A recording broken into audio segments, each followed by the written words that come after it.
Hello जवानों, कैसे हैं आप लोग। बिल्कुल बढ़िया, बहुत बढ़िया भाई साहब। और मैं भी यही दुआएं करता हूं कि आप हमेशा ही हंसते मुस्कुराते हुए रहें। प्यारे जवानों, मैं हूं सुशांत और आप लोग अपने प्यारे से चैनल ज्ञान बूस्टर पर हैं। भाई हम लोग पढ़ रहे हैं मैग्नेटिज्म, और मैग्नेटिज्म में आज हम लोग बेहद आसान सा टॉपिक पढ़ने वाले हैं।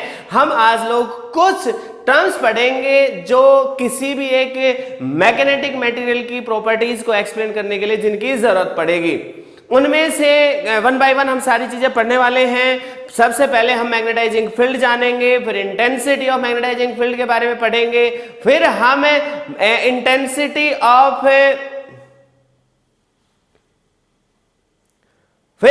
इंटेंसिटी ऑफ मैग्नेटाइजेशन के बारे में जानेंगे। उसके बाद हम लोग ससेप्टिबिलिटी क्या होती है, परमिएबिलिटी क्या होती है, रिलेटिव परमिएबिलिटी क्या होती है, और इनके बीच के आपस के क्या रिश्ते हैं, और इनका किसी एक मैग्नेटिक मटेरियल की कैरेक्टरिस्टिक्स को डिफाइन करने के लिए, बताने के लिए, उनको स्टडी करने के लिए इन सब का क्या रोल है, आज की इस वीडियो में हम वन बाय वन जानने वाले हैं। प्यारे जवानों, ये सारी बातें हैं तो बहुत ही आसान, बस इनका जो नाम है ना उसमें कंफ्यूज मत हो जाना। इनके नाम थोड़ा सा सिंपल है, मतलब समझ रहे हो ना। इनके नाम थोड़ा सिमिलर है तो थोड़ा सा कंफ्यूजन आ सकता है। तो मेरे भाई थोड़ा सा अलर्ट रहने की आवश्यकता है। यदि थोड़ा सा अलर्ट रहेंगे तो आपसे गलती नहीं होगी, गलती का चांस नहीं रहेगा। तो इसलिए प्यारे जवानों थोड़ा सा जागरूक रहिए। तो चलिए अब मैं शुरुआत करता हूं। सबसे पहले हम यहां पर डिफाइन करने वाले हैं कि साहब मैग्नेटाइजिंग फील्ड क्या होता है। कोई भी मैग्नेटिक फील्ड जिसके अंदर हमने किसी मैग्नेटिक मटेरियल को मैग्नेटाइजेशन के लिए रखा है, उस फील्ड को हम कहते हैं मेरे भाई मैग्नेटाइजिंग फील्ड। मैं फिर से बताता हूं। लेटर से हमारे पास एक लोहे का टुकड़ा है, हम चाहते हैं कि इसके अंदर मैग्नेटिक प्रॉपर्टीज आ जाएं, तो हमें इसको किसी ना किसी मैग्नेटिक फील्ड में रखना पड़ेगा। जिस मैग्नेटिक फील्ड में हम इसको रखेंगे उसे ही हम मैग्नेटाइजिंग फील्ड कहेंगे। तो स्टेटमेंट क्या बनी भाई इसकी, लिखते चलिए। स्टेटमेंट क्या बनी भाई, any magnetic field, it is the external magnetic field, right. तो any external magnetic field in which a magnetic material is to be placed for the magnetization. मतलब भाई कोई भी ऐसे एक्सटर्नल फील्ड जिसके अंदर हमने किसी एक मैग्नेटिक मटेरियल को मैग्नेटाइजेशन के लिए रखा है, उस फील्ड का नाम है, that external field is known an magnetizing field. मेरे प्यारे जवानों, जैसे फॉर एग्जांपल हमने एक सोलेनोइड ली और सोलेनोइड के अंदर हमने एक लोहे के टुकड़े को रख दिया है। तो आप सबको मालूम है कि सोलेनोइड में यदि करंट फ्लो करेगा, और यदि लॉन्ग सोलेनोइड की बात करें तो उसके अंदर जो मैग्नेटिक फील्ड होगा वो कितना होगा मेरे भाई, म्यू नॉट एन आई। कितना होगा, म्यू नॉट एन आई होगा। और इसमें एन जो है ये number of turns per unit length है, और मेरे भाई आई जो है ये करंट होगा। तो भाई इसके अंदर अब जो हमने, जरूरी नहीं है कि हर बार सोलेनोइड ही रखें, कभी टोरॉइड रख सकता है, या वैसे किसी बार मैग्नेट के फील्ड में रख सकता है। तो जो भी फील्ड वहां पे प्रेजेंट है उस फील्ड को हम मैग्नेटाइजिंग फील्ड कहेंगे। लेकिन मैं आपको एक चीज बता दूं कि किसी भी तरह का जो मैग्नेटिक फील्ड है, एम्पियर्स हाइपोथेसिस के अकॉर्डिंग हम उसको सोलेनोइड के मैग्नेटिक फील्ड के टर्म्स में लिख सकते हैं, या फिर मैं ये कहूं कि हम उस फील्ड को करंट कैरिंग कॉइल के मैग्नेटिक फील्ड के टर्म्स में लिख सकते हैं। तो यहां पर मोटे तौर पे अपने को क्या समझना है कि कोई भी मैग्नेटिक फील्ड प्रेजेंट है, लेट अस से हमारे इस स्पेस में 10 टेस्ला का मैग्नेटिक फील्ड प्रेजेंट है, तो भाई एक सोलेनोइड का किसी पर्टिकुलर करंट के लिए एक अरेंजमेंट तो बन ही सकता है जिससे हम 10 टेस्ला का मैग्नेटिक फील्ड पैदा कर ले। मेरी बात समझ में आई कि नहीं आई? हो सकता है कि उसमें कुछ नंबर ऑफ टर्न्स होंगे, कुछ करंट होगा, जो भी होगा, लेकिन एक perfect selection of N and I, we can get a solenoid which can produce a magnetic field of 10 Tesla. ये तो मैंने एग्जांपल के लिए लिया है 10 Tesla, it is very large value, right. मैंने सिर्फ समझाने के लिए आपको लिया है कि भाई कितना भी मैग्नेटिक फील्ड इस जगह पे प्रेजेंट है, हम अल्टीमेटली उस मैग्नेटिक फील्ड को सोलेनॉइड के द्वारा रिप्लेस कर सकते हैं, और ये कहें कि सोलेनॉइड का जो मैग्नेटिक फील्ड का रिलेशन है उससे हम उसको कंपेयर कर सकते हैं और ये फाइंड आउट कर सकते हैं कि कितनी number of turns per unit length और साहब करंट की प्रोडक्ट की वैल्यू होगी। प्यारे जवानों, यहां पर ये जो वैल्यू आएगी N इंटू आई, यदि आप गौर से देखोगे तो जितना मैग्नेटाइजिंग फील्ड था यहां पर, इसको म्यू नॉट से डिवाइड कर दें तो ये जो वैल्यू आई है ये क्या आई है कि number of turns per unit length और एम्पियर मतलब करंट, इन दोनों का प्रोडक्ट निकल के आया है।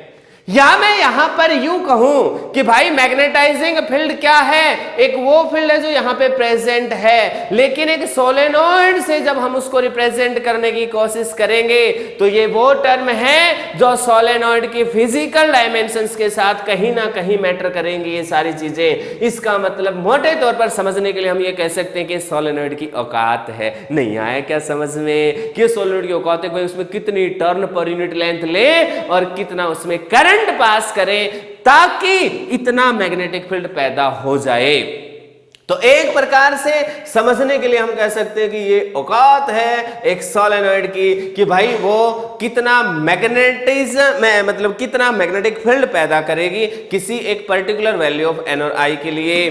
तो मेरे प्यारे जवानों, यहां पर समझने की बात है, यहां पर जो बात समझने की वो ये है कि ये जो वैल्यू आई है N इंटू आई, इसी को हम कहते हैं मैग्नेटाइजिंग फील्ड इंटेंसिटी। भाई साहब, मैग्नेटाइजिंग फील्ड इंटेंसिटी या इंटेंसिटी ऑफ मैग्नेटाइजिंग फील्ड, और इसका एक नाम और है दैट इज मैग्नेटिक इंटेंसिटी।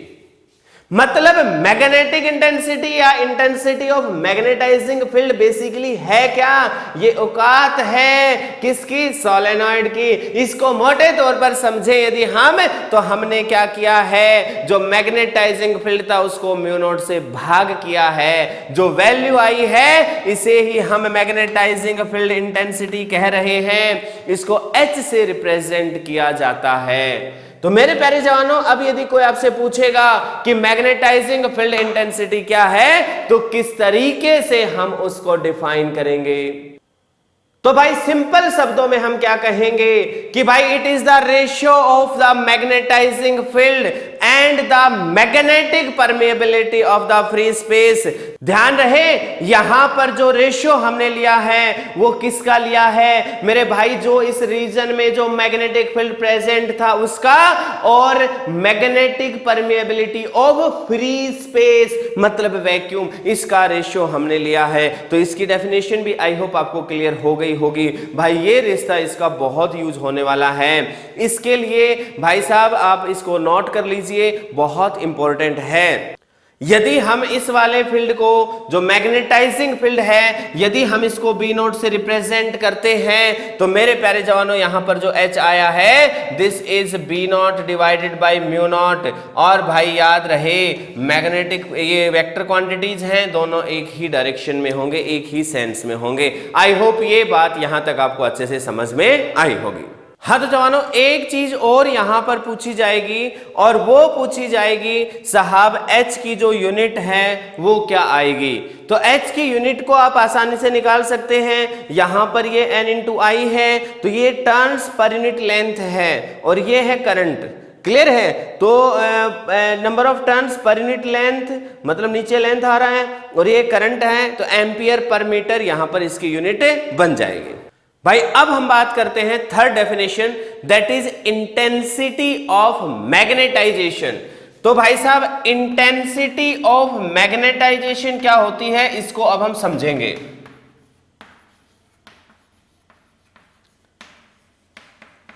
भाई एक चीज समझना आप लोग, भाई मैंने आपको ये बताया मैग्नेटिक फील्ड कुछ प्रेजेंट था, उसको हमने सोलेनॉइड की number of turns per unit length और करंट की टर्म्स में लिख दिया है। अब उसके अंदर जो स्पेसिमेन रखी, मैंने यहां सोलेनॉइड बनाई थी, उसके अंदर जो लोहे का टुकड़ा रखा या किसी भी मैग्नेटिक मटेरियल को रखा, तो उसके अंदर कितना मैग्नेटिक मोमेंट डेवलप हुआ टोटल पर यूनिट उसका वॉल्यूम, इसको ही हम कहते हैं साहब इंटेंसिटी ऑफ मैग्नेटाइजेशन। ये क्या हुआ है? इंटेंसिटी ऑफ मैग्नेटाइजेशन क्या है? It is the net magnetic moment developed in the specimen per unit volume. और आपको तो मालूम है मैग्नेटिक मोमेंट को हम क्या लिख सकते हैं? It is the pole strength, माना कि पोल स्ट्रेंथ छोटे वाला m है, या जो भी आप लेना चाहें, QM लेना चाहें QM लिख सकते हैं। तो जो भी पोल स्ट्रेंथ ले रहे हैं इनटू जो भी लेंथ ले रहे हैं, जो डिस्टेंस ले रहे हैं, उसको वॉल्यूम से डिवाइड कर देंगे। वॉल्यूम को हम लिख सकते हैं लेंथ गुणा में एरिया। कुल मिलाकर डायरेक्शन के लिए कोई भी एक हमने डायरेक्शन मान ली यहाँ पे, ठीक है। तो भाई साहब अब मैं यहां पर क्या कह रहा हूं कि यहां पर जो अपने को मिला है वो मिला है pole strength divided by area. मेरे भाई ध्यान से समझो, pole strength divided by area जो है, यहां से हम इसकी यूनिट निकाल सकते हैं आसानी से। तो पोल स्ट्रेंथ यूनिट क्या होती है? याद तो नहीं होगा या याद है? भाई साहब मैग्नेटिक मोमेंट होता था पोल स्ट्रेंथ गुणा में लेंथ, और ये होता था number of turns NIA, current into area, मतलब एम्पियर इनटू मीटर स्क्वायर, और उसको मीटर से डिवाइड कर दिया, that is the ampere metre. मतलब ये एम्पियर मीटर है और नीचे कर दिया मीटर स्क्वायर, कुल मिलाकर ये एम्पियर पर मीटर जो है वो इसकी SI यूनिट आई है। तो जो इंटेंसिटी ऑफ मैग्नेटाइजेशन है इसकी यूनिट आई एम्पियर पर मीटर। थोड़ी देर पहले ही इंटेंसिटी ऑफ मैग्नेटाइजिंग फील्ड मतलब H जो दाना था हमने, उसकी यूनिट भी यही आई है। तो दोनों क्वांटिटीज लगभग एक ही जैसी हैं। अब इसको थोड़ा दूसरे शब्दों में मैं समझाता हूं। मेरे भाई ऐसा समझो, ये मैग्नेटिक फील्ड प्रेजेंट है, मैग्नेटिक फील्ड प्रेजेंट है, कोई भी इसकी वैल्यू रही होगी, इसको हम लोग लिख सकते हैं म्यू नॉट NI, कुछ भी वैल्यू थी इसकी, that is B naught equal to mu naught NI। और मेरे भाई ये जो टर्म है इसको हम लिख सकते हैं H। अब समझना मेरी बात को ध्यान से, अभी टिप्स पे हो जाएगा ये। भाई यहां पर एक आपने स्पेसिमेन ली, अब इस स्पेसिमेन के अंदर कुछ मैग्नेटिक मोमेंट डेवलप हो गया। इस स्पेसिमेन के अंदर मैग्नेटिक मोमेंट डेवलप होने के कारण कुछ इसका नेट मैग्नेटिक फील्ड इसके अंदर आया है। ध्यान से समझना, मैंने कहा इसके अंदर डेवलप जो हुआ है वो है मैग्नेटिक फील्ड, मैं उसकी चर्चा कर रहा हूं। हम उसको भी क्या लिख सकते हैं? माना कि उसका नाम B लिख लिया मैंने, तो हम उसको भी तो ऐसे लिख सकते हैं भाई B mu naught into N into I। लेकिन इस I को और इस I में अंतर क्रिएट करने के लिए मान लो ये इंडक्शन के कारण आया था, इसलिए मैंने ऐसा लिख दिया। क्लियर है? तो मेरे प्यारे जवानों, यहां पर ये जो टर्म है इसे हम यहां पर I कह रहे हैं। मतलब थोड़ा थोड़ा समझ में आया कि नहीं आया? मतलब देखो उस मैग्नेटिक मटेरियल में जो मैग्नेटिक बिहेवियर आया है इंडक्शन के कारण, उसमें इंडक्शन हुआ, इंडक्शन के कारण उसके अंदर खुद कुछ मैग्नेटिक फील्ड आ गया। मान लो उसमें 5 टेस्ला मैग्नेटिक फील्ड आ गया, तो उसको भी तो हम ऐसा लिख सकते हैं म्यू नॉट इंटू NI। जब बाहर 10 टेस्ला था उसको हमने लिख दिया म्यू नॉट इंटू NI, वहां पर कुछ N था, वहां पर कुछ I था, सेम ऐसे यहां पर भी तो लिख सकते हैं भाई। तो यहां पर जो ये टर्म N इंटू I है ये कहलाएगी इंटेंसिटी ऑफ मैग्नेटाइजेशन। मतलब एक प्रकार से ये समझिए ये मटेरियल की औकात है कि उसमें कितना मैग्नेटाइजेशन आ पाया है। क्या अब मेरी बात आपको समझ में आई? यस और नो? आई है, बहुत बढ़िया भाई, बहुत ही अच्छा है। अब भाई एक बहुत इंटरेस्टिंग सी बात यहां पर है कि अब यदि वो किसी एक स्पेसिमेन के अंदर टोटल मैग्नेटिक फील्ड पूछेगा तो ध्यान से समझना मेरे भाई, जो मैग्नेटिक फील्ड लगाया था वो, जितना उसके अंदर पैदा हुआ था वो, दोनों का वेक्टर सम हम लोग यहां पर कर देंगे। तो जो टोटल मैग्नेटिक फील्ड प्रेजेंट रहेगा स्पेसिमेन के अंदर, तो म्यू नॉट को तो कॉमन ले सकते हैं हम, तो हम यहां पर बच जाएगा H प्लस I के टर्म्स में हम यहां लिख देंगे this will be equal to H plus B equal to mu naught into H plus I। याद रहे यहां पर ये वेक्टर्स में लगा रखे हैं हमने सारे के सारे। क्लियर है? तो भाई मैंने क्या बताया, देखो एक औकात है मैग्नेटिक फील्ड जो एक्सटर्नल था उसकी, एक औकात है जो उसके अंदर मटेरियल रखा था उसकी। तो भाई साहब उसकी औकात जो है, मटेरियल की जो औकात है जो उसके अंदर रखा है, उसमें कितना मैग्नेटाइजेशन आए, उसकी औकात को हम डिफाइन करते हैं इंटेंसिटी ऑफ मैग्नेटाइजेशन से। आई होप मेरी बात आपको समझ में आई होगी। क्लियर है? भाई इसके बाद जो अगली टर्म हमने यहां पे डिफाइन करी है वो है magnetic susceptibility.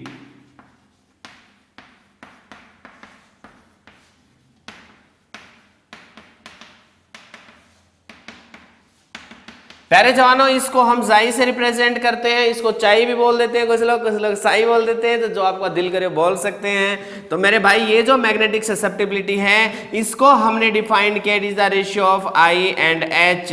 Magnitude of I और एच का ये हमने रेशियो लिया है। ध्यान रहे आई का नाम क्या था, इंटेंसिटी ऑफ मैग्नेटाइजेशन, और एच का नाम क्या था, इंटेंसिटी ऑफ मैग्नेटाइजिंग फील्ड। दोनों इंटेंसिटी थी, दोनों की ही यूनिट एक जैसी थी। इसका मतलब यह है कि इसकी कोई यूनिट नहीं होगी, मतलब इसकी कोई डायमेंशन भी नहीं होगी। भाई साहब ये आपको याद रखना है। इंटरेस्टिंग बात क्या है कि जितना जाई की वैल्यू ज्यादा रहेगी उतना ही मैग्नेटिक, मतलब हम ये कह सकते हैं कि उतना ही उस मटेरियल में मैग्नेट बनने की, मैग्नेटाइज होने की टेंडेंसी होगी। मतलब आप खुद ही समझो ना, ये औकात थी उसकी खुद के मैग्नेटाइज होने की, ये करवाने की थी, तो जब ये वैल्यू बढ़ी आएगी इसका मतलब खुद मैग्नेटाइज होना चाहता है। मतलब ऐसे मटेरियल्स जो मैग्नेट होने के इच्छुक हैं, ऑलरेडी से इच्छुक हैं, मतलब उनमें मैग्नेटिक बिहेवियर ऑलरेडी कुछ ना कुछ, देखो वैसे तो सब में डायमैग्नेटिक बिहेवियर होता है बाय डिफॉल्ट, लेकिन जिनसे हम मैग्नेट्स बनाते हैं वो फेरोमैग्नेटिक सब्सटेंस होते हैं। तो कहने का मतलब ये है कि ये एक फेरोमैग्नेटिक सब्सटेंस होगा, उसमें आई की वैल्यू ज्यादा होगी ही होगी। मतलब वो खुद से ही चाहेगा कि भाई मेरे को तो मैग्नेट बनना ही है, यही बात लागू होती है। भाई जिस स्टूडेंट के मन में इच्छा है कुछ करने की तो भाई वो तो कर ही लेगा, उसको फिर प्रॉब्लम नहीं आएगी, उसकी खुद की इच्छा है तो वो तो फिर बन ही जाएगा। तो मेरे प्यारे जवानों, जाई क्या है, एक नंबर है, it is just a number, लेकिन ये जितना बड़ा होगा इसका मतलब उस मटेरियल के अंदर मैग्नेटाइजेशन की टेंडेंसी उतनी ही अच्छी है, मतलब वो उतना ही मैग्नेट बनने का इच्छुक है। तो आई होप यहां तक मेरी बात आपको अच्छे से समझ आई होगी। क्लियर है भाई, कोई दिक्कत तो नहीं है, किसी तरह की परेशानी तो नहीं है, बहुत बढ़िया। अब आगे चलते हैं प्यारे जवानों। अब अगली जो टर्म है यहां पे, that is the magnetic permeability.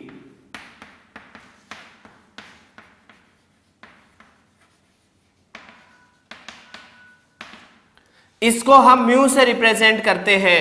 प्यारे जवानों, क्या होता है इसका मतलब, भाई मैग्नेटिक परमिएबिलिटी रेशियो है। किसका रेशियो है भाई, किसी भी एक स्पेसिमेन में जितना टोटल मैग्नेटिक फील्ड है, यदि हमने उसको कहीं पर रख दिया, माना कि ये कोई एक्सटर्नल मैग्नेटिक फील्ड था, इसके अंदर हमने किसी मैग्नेटिक मटेरियल को रख दिया, मतलब किसी एक स्पेसिमेन को रख दिया तो इसके अंदर टोटल कितना मैग्नेटिक फील्ड प्रेजेंट है, divided by the magnetizing field intensity, it is the ratio of the net magnetic field present inside the specimen and the magnetizing field intensity. यार मोटे तौर पे इस बात को ऐसे समझिए भाई, इस स्पेसिमेन के अंदर आप ऐसा समझो यार, बाहर से अप्लाई किया हमने 10, इसके खुद के कारण पैदा हो गया मान लो 3, तो कुल मिला के कितना आ गया 13। तो टोटल जो मैग्नेटिक फील्ड आया 13, इसको भी तो हम ऐसे लिख सकते हैं म्यू नॉट इनटू एन आई। अरे यस और नो लिख सकते हैं कि नहीं, लेकिन क्योंकि ये एक मटेरियल है, ये वैक्यूम का हिस्सा नहीं है, इसलिए हम यहां पर म्यू नॉट की बजाय क्या लिखेंगे, म्यू। तो ये जो म्यू आएगा ये कितना आ जाएगा, b डिवाइडेड बाई एन आई, जिसका नाम क्या है h। तो मेरे प्यारे जवानों, वही बात मैंने यहां पर लिखी है। क्लियर है, यदि ये घटना वैक्यूम की होती तो ये म्यू नॉट की वैल्यू निकल के आती, लेकिन ये एक मैग्नेटिक मटेरियल, मैंने बताया ना कोई मटेरियल था, किसी मटेरियल को हमने रख दिया, जब मटेरियल को हमने रखा तो उसका हमें बिहेवियर नोटिस किया कि भाई साहब उसके अंदर टोटल मैग्नेटिक फील्ड जो आया वो B है, ध्यान रहे, और H जो था that is the intensity of magnetizing field, दोनों का जो रेशियो हमने निकाला यही मैग्नेटिक परमिएबिलिटी कहलाएगा।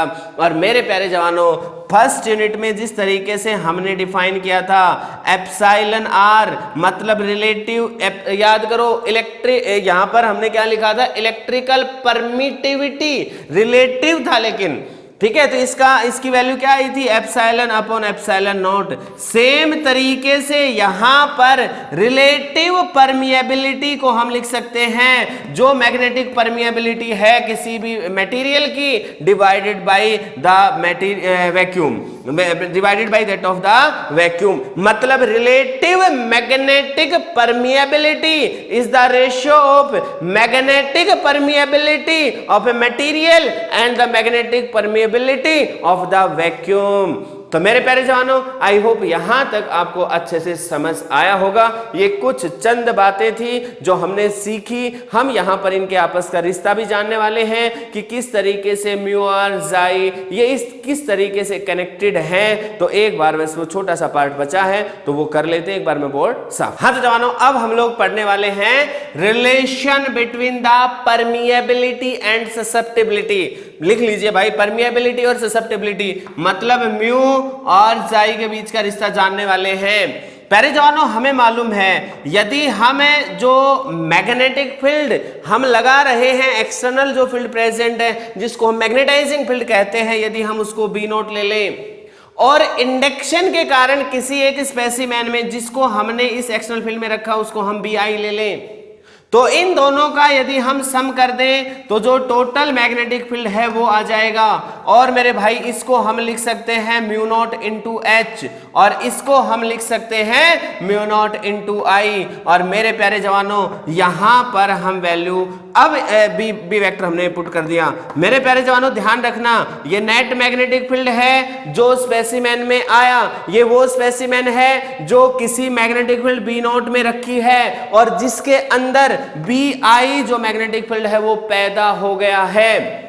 तो भाई यदि अब यहां पर सिर्फ मैग्नीट्यूड्स को भी देखें, क्योंकि मान लेते हैं हम कि यहां पर फेरोमैग्नेटिक या पैरामैग्नेटिक के साथ डील कर रहे हैं, मैं आगे आपको बताने वाला हूं ये चीज कि उनमें एच और आई ये सेम डायरेक्शन में होते हैं, इसलिए हम यहां पर लिख पाएंगे B equal to mu naught H plus I, क्योंकि यार ये चीज हम उन्हीं के लिए ज्यादा पढ़ते हैं इसलिए मैं ऐसा लिख रहा हूं। ठीक है, तो अब यदि मैं यहां एच से डिवाइड कर दूं तो मेरे भाई यहां पर बनेगा b divided by H, this will be equal to mu naught, ये तो 1 बन जाएगा h बाई एच, और ये बन जाएगा I डिवाइडेड बाई एच।